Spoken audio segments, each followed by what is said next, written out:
welcome to this new episode of the Success Grid podcast with your host Hussein Talib. In this episode, I have with me Riley Jarvis. He is the founder and CEO of the Sleep Consultant, an organization that helps CEOs, entrepreneurs, and high performers to transform their sleep into significantly boost their productivity and energy levels.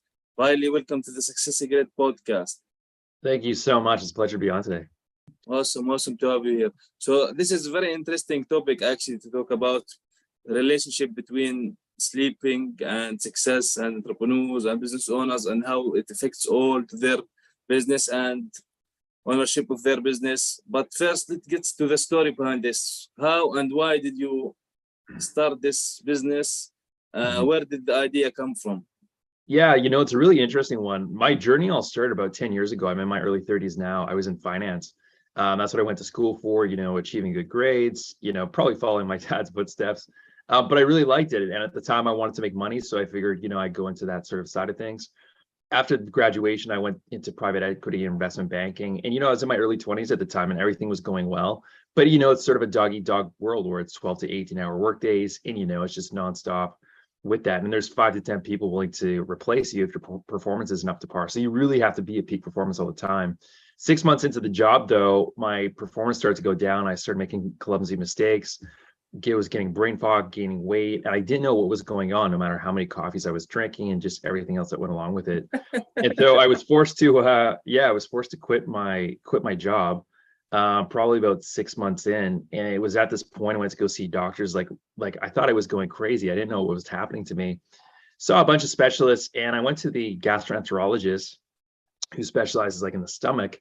And they told me I had Crohn's disease. And Crohn's disease is where you have inflammation of your stomach. It's sort of an autoimmune thing. So it's not just isolated there, but it kind of attacks the whole body. And what it can cause is, low energy, brain fog, fatigue. And it was all starting to make sense. But I was bedridden and I wasn't able to work. I was collecting a pile of debt.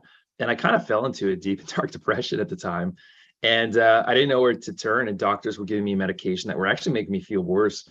So it was at this point I had to take health into my own hands and on a first principle basis, really start understanding the biology, like researching hours a day. How do our hormones work, our brain? How do all of these systems in our body interact with each other?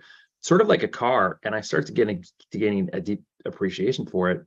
And then it was, spending lots of money on doctors, more on the holistic side of things, masterminds, collaborating with people. 1 month I would try exercise. 1 month I would try food. 1 month I would try sleep. When I got to that sleep month, it was incredible how fast everything changed for me. Like the blood markers started to get better, brain fog started to vanish, and I kept doing what was still working. And of course, the other things worked, but it was just incredible how fast I was able to recover. Fast forward a couple of years later, Crohn's was in 100% complete remission. Conventional doctors didn't really know why, and I actually skyrocketed further than I was even before I even discovered I had this whole thing. And then it was sort of, through my own results, I was starting to help friends of friends, not who were in a disease state, but now who were looking to improve their energy, their focus, their productivity, getting more done during the day, their deep focused work. And then, they started to get results, their friends of friends did. And then, I kind of made a local name for myself. And it was after that, I thought I could take this brand internationally. And that's what I did until now, fast forward, 10 years later, 10 years later, helping people around the world, primarily high performers like CEOs, entrepreneurs, those kinds of people who are really looking to optimize their focus.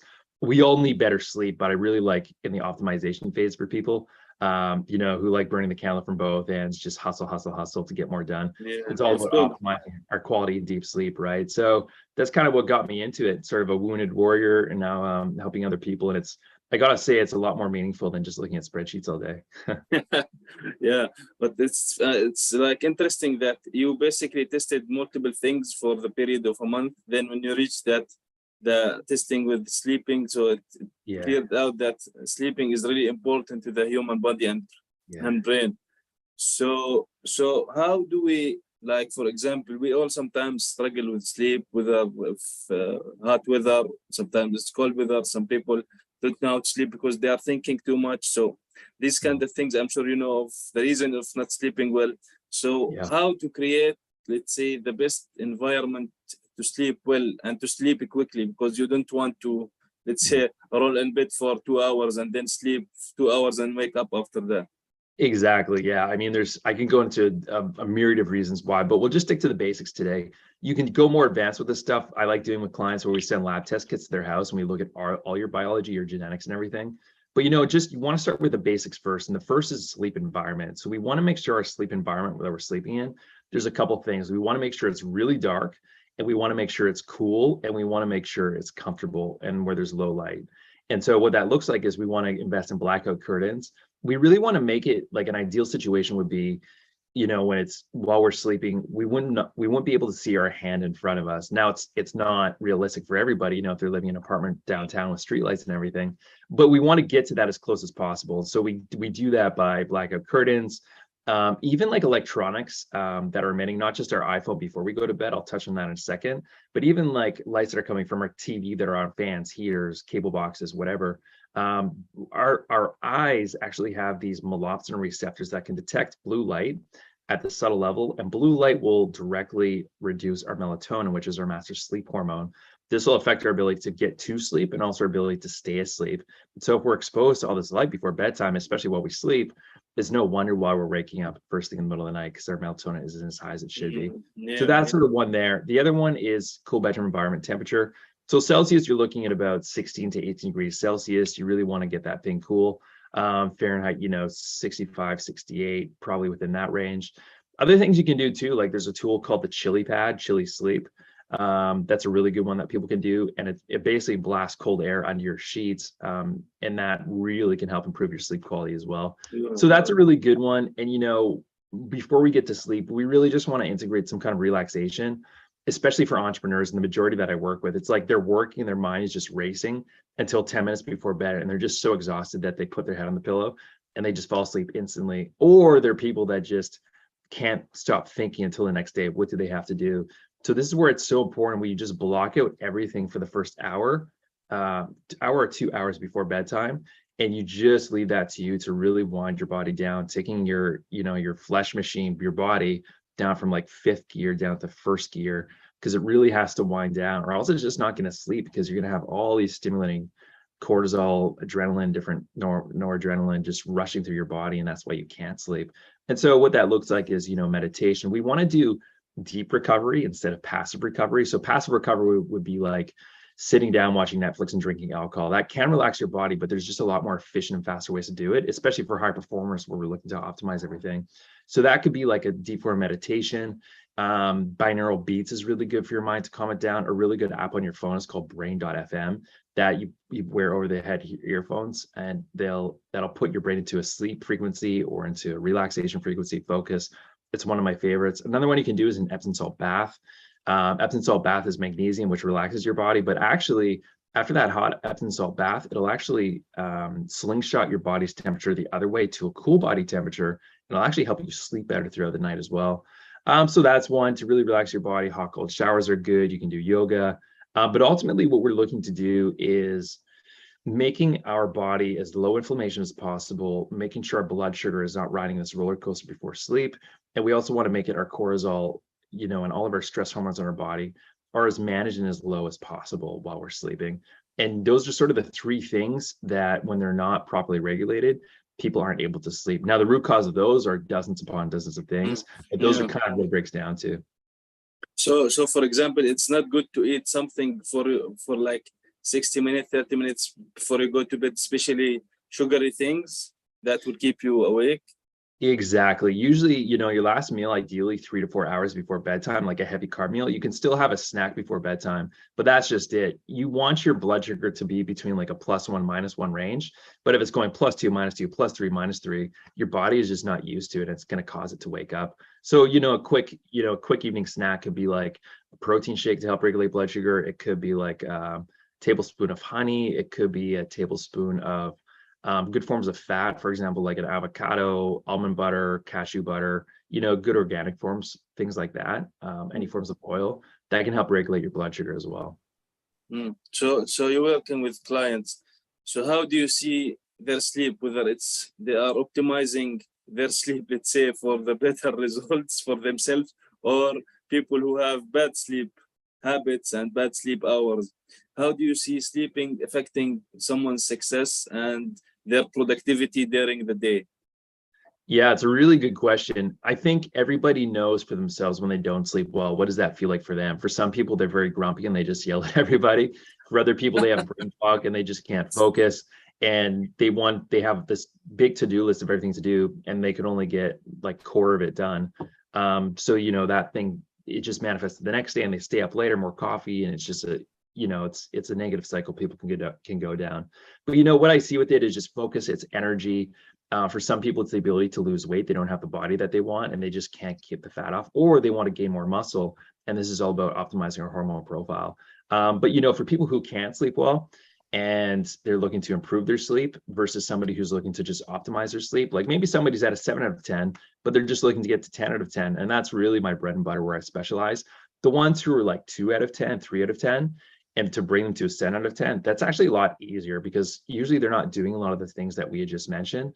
Usually the high performers, they're doing a lot of these things already. So that's where we start to fine tune and optimize. But yeah, it's very interesting when people don't sleep well. It's either going to be affecting their body or it's going to be affecting their mind.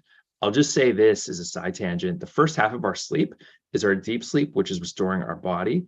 The second half of our sleep cycle is more REM sleep dominant, which is restoring our mind. So what that means is if we wake up in the middle of the night and we're not able to get to sleep, whether we go to the bathroom, whatever that looks like, that means it's going to be affecting our REM sleep cycles and we won't be fully able to restore our mind, memory, stuff we learn, the focus and everything else, and just our emotional intelligence.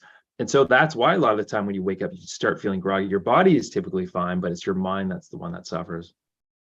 Yeah. So because like you mentioned now, the optimal sleep duration or these kind of things, because I hear it comes like every 1.5 hour or something like that. So Correct. what is the best, the let's say the optimal time to sleep? Is it 6 hours, 7.5 hours maybe, or 9 hours if we are going to take 1.5 hours into this conversation? And Yeah. how do we try to keep this one and wake up? Because I read some articles like if you want to wake up, you should wake up when you are not in the deep sleep mode, right? So how do we do that? Yeah, so you're bang on. That's correct. So our sleep runs in 90-minute sleep cycles. 90 minutes, 3 hours, 4.5, 6, 7.5, and 9. So that's ideally what we want to do. And that's not time in bed. That's time that we're actually asleep. The best way to do it is to get a sleep tracker. So I have an Oura Ring here. You can get a Fitbit, an Apple Watch, a Whoop Band, whatever that works. To have that objective tracker is really good for you. But yes, we do want to wake up at the end of those 90-minute sleep cycles. So 7.5 would be better than 8 hours for sure. And it's all about self-experimentation. The science shows we need between 7 and 9 hours to sleep. Some people can get away with 6 though. And other people like Donald Trump, that's 1% of the population, they can only sleep 2 or 3 hours and they're fine. But you do risk developing Alzheimer's and certain things down the road. But yeah, between Really? that. Okay. Yeah, absolutely. When you're not sleeping well, I mean, that's another conversation, but a big reason with Alzheimer's is it builds up a lot of plaque inside of the brain. And while we sleep, especially during REM sleep, we have something known as our lymphatic system. And these are kind of the garbage truck cleaners that come during nighttime and they just clean up all the mess and the toxins. But if we don't have that during REM sleep, all these plaque deposits over time will start to build up. And that's a big reason for Alzheimer's, especially if you're genetically predisposed to it. So that's one thing. Ultimately, what is your goal? It's either short-term performance, but you also have to think about long-term, longevity as well at the same time. And, spend more on your health now, but you'll save down the road instead of, managing healthcare then. But yeah, it's very interesting. So we do want to maximize our 90-minute sleep cycles as much as possible.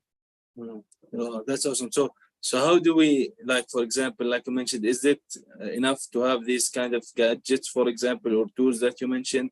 Because are they like accurate? Do they like actually accurate in bringing the alarm on by the end of the deep sleep cycle? Yeah, that's another really good question too. And the answer is they're not 100% accurate. The most accurate ones are obviously when you go to a hospital setting. It's called a polysomnograph, which is just a sleep study. And that's where you're connected to all the wires. The nurse will wake you up. And that's what they diagnose sleep conditions and stuff like that. The only problem I have with those sleep studies is they're only done on a single night, on a single occasion. And they'll say that's you all the time. The other thing is you're connected to these wires. You're not in a comfortable sleep setting. And so that's why I start to wonder, is that really true of how you do sleep? But what's nice with the trackers is they're not as accurate as those during a short time period study. But what we get to determine with these is trends. And trends over the long term, in my opinion, are more accurate when we can correlate those with our lifestyle, with our diet, with all these other changes that we're making one at a time, where we can kind of become a scientist and we have like a hypothesis, like, okay, let's try this thing. How do we react? And then we'll try the other thing and we'll course correct accordingly. But yeah, they are very good. In my opinion, I think the Oura Ring is the best because that's all they specialize in. The Whoop Band is very good too. But ultimately, I'm never going to tell somebody if they have an existing sleep tracker to switch. Really what we're looking for that's the most important is trends. And we want to see, for example, somebody's heart rate variability. That's a good master one, with their deep sleep and their REM sleep, their body temperature. How is their light sleep? When are they waking up? Things like this. They're all very important to know when we make those correlations. And that's why the more data that we have, especially when we're seeing those trends and we compare it with their subjective data, like how do they feel when they rate themselves, we can really start making some good clinical observations, especially when we do the lab testing. We can see like, oh, this person's cortisol rhythm is way off. They're genetically susceptible to this. Their body is full of toxins. Their gut has parasites, pathogens, worms, and just there's so much inflammation inside of there. That's like the sniper approach to get better. But you definitely have to start somewhere, and then you can start fine tuning. So how do we keep? You talked about trends in sleep. So like, for example, if someone one day gets 6 hours, the other day gets 3 hours, some other day gets like 9 hours, is that good thing? Or you should have, as much as possible, you should have stable hours of sleep each day as much as you can, and not keep having different hours of sleep each day. For sure. Another great question. So our body loves consistency. Consistency is its number one thing. And if we fall off of our sleep cycle, where we're known as our circadian rhythm, and we don't have that same consistency, let's say we're going to bed at 10 p.m. and we wake up at 6 a.m. We want to be doing that same time every single day. Even if, let's say on the weekends, we decide then to go to bed at 2 a.m. or, stay up late, that can actually throw off our sleep cycle. So earlier on into that work week, we won't fully recover. Matthew Walker, who wrote Why We Sleep, he was on the Joe Rogan podcast. He's fascinating. He's kind of brought this sleep to the forefront of mainstream science. He has like a childlike wonder about it. I love it. But he talks about how if we have a poor sleep, let's say on the Thursday night, even if we sleep well on Friday, Saturday, Sunday night, by the time Monday rolls around, we still won't be fully recovered. So that just kind of goes to show you, it's not like a bank, for example. So if we didn't sleep well, then we can just catch up. We had 4 hours of sleep last night. Let's get 10 hours of sleep the next night. It doesn't work necessarily that way. Some people are genetic freaks and they can get away with it. There's always those outliers, but for the majority of us, it doesn't necessarily work that way. So always try to have a consistent sleep schedule as much as possible. But the good news is the more healthy your body is, the more you can get away with. So it really just depends on you. Is your body stressed out? Is it not in the best healthy state? But as long as you work up to that and have that resiliency, then you can probably get away with more in the future. So like you mentioned that my sleep sometimes not like you mentioned, for example, when you know that, for example, the next day that you don't have a work or job to do, like you stay all night, for example, up late. So that day or these 2 days that you don't have to really, except to enjoy yourself or do whatever you want, you ruin everything with the sleep. So you're in your sleep. So that and when you go back to the day or cycle day that for example, tomorrow I have to do certain things early in the morning, it's like your body stays up late and you basically you're telling yourself that I have to go to sleep earlier, but it ruins the whole thing, like you mentioned. So it's important to keep as much as consistency as possible. So working with your clients, how do you work with them exactly, the steps that you go through to help them optimize and get better sleep? Because we know eventually we are humans, we want to do I don't know, maybe we want to have a drink instead of going to sleep, or whatever. So how do you do that? Exactly. And everything you just said, like everything I'm saying is, it's like, that's an ideal world, right? And it's not Bible. I'm not saying do this, don't do this. You have to make it enjoyable for yourself too, because if you follow the life of a robot, you're just going to become stale, and just have such a sanitized life. So the trick is to make it as close as possible as you can while it's manageable for your lifestyle. So when I work with clients, there's 2 ways I work with them. One is a video program. it's about 20 hours long sleep solution system where it's just they go through their better environment. We optimize everything. We go through the diet, lifestyle, exercise, rest, supplements, the mind, the unconscious mind one that we didn't talk about. That's a big one too. A lot of people are holding a lot of weight there, and it sounds a little bit woo woo, and that's how I interpret it as well. But it's just incredible when people have forms of micro trauma when they were a kid or whatever it is. When you release some of this stuff, it's amazing. When you sleep, your brain has less RAM to process, and it has more bandwidth available. So it's sort of like a computer. If your computer is full of all these programs that are open with these viruses, your mind is sort of the same way. So imagine, when your brain is able to fully rest, when that RAM isn't taken up, maybe it's only 5% instead of 80%, you're going to be able to sleep a lot more, and your brain will be able to, because that's what your brain is doing while you're sleeping. It's sort of defragging everything. So the more that resources you can give it, the better off that you'll be. So we focus a lot on the mind on that part of things, and that's self-paced with group coaching. That's one. The other one is probably the one to get faster results. It's not for everybody. The first one can definitely get 80% of my clients' results probably within 4 weeks. You're looking at great improvements. But the other one is the one I mentioned with the lab test kits. So I send about 5 lab test kits to people's houses, and we look at 800 biomarkers, all their genetics, all their hormones, all their brain neurotransmitter metabolites, just all these reasons inside of their biology, like why are they not sleeping that well? And I like to call it under the hood of their biology.